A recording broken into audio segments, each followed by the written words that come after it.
YouTube, I'm almost ready to talk to you.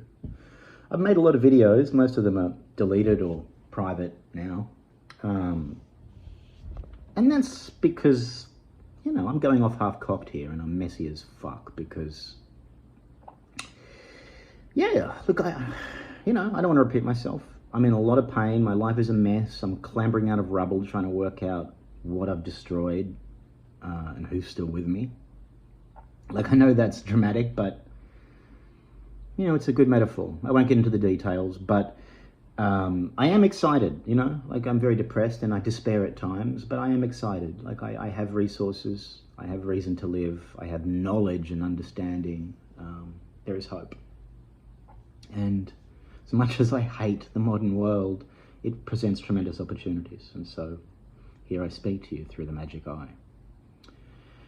But I don't wish to say much, just that I hope to come back and I expect to. And I'm not ready because I'm going to keep using this word broken or half broken.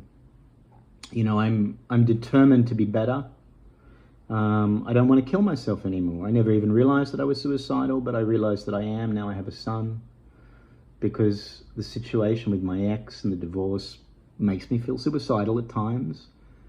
But I can't, like, it's really interesting. I mean, it changed about 4 years ago, I guess. I was always a bit of a quitter, I guess.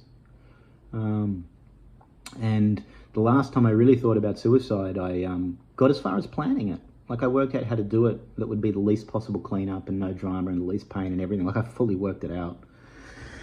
And I've never gone back to that thought since then. I mean, it pops in there, you know, like I do like to escape from problems. And I get, you know, my life is really hard now and I've made it hard.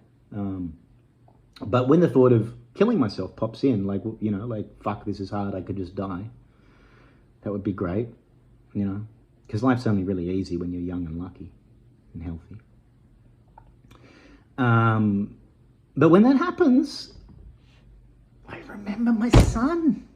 And I know, like, there's no, like, every part of me knows, every, like, mind, body, and spirit knows that if I die, my son's future shrinks.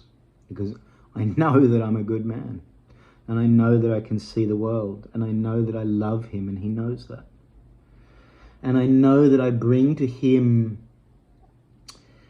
you know, just as his mother brings things to him that I can't, that he needs, so I do to him. Anyway, I won't go into it because you can see it cracks me up a bit. But yeah, I get why people go crazy for kids now.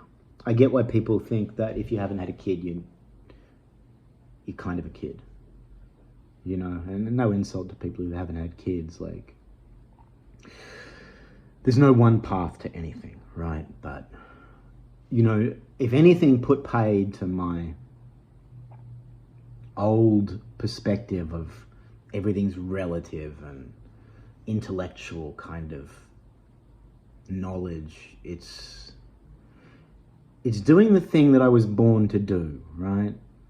Because if there's any objective meaning to life that anybody can agree on, it's like survive and have kids, right? So, insofar as I'm a machine, and the machine part of me is the only part that I can prove exists to you. Insofar as I'm a machine, I'm born to have kids. So anyway, look at me. I'm so happy to go into intellectual abstraction and away from the pain that actually rests here.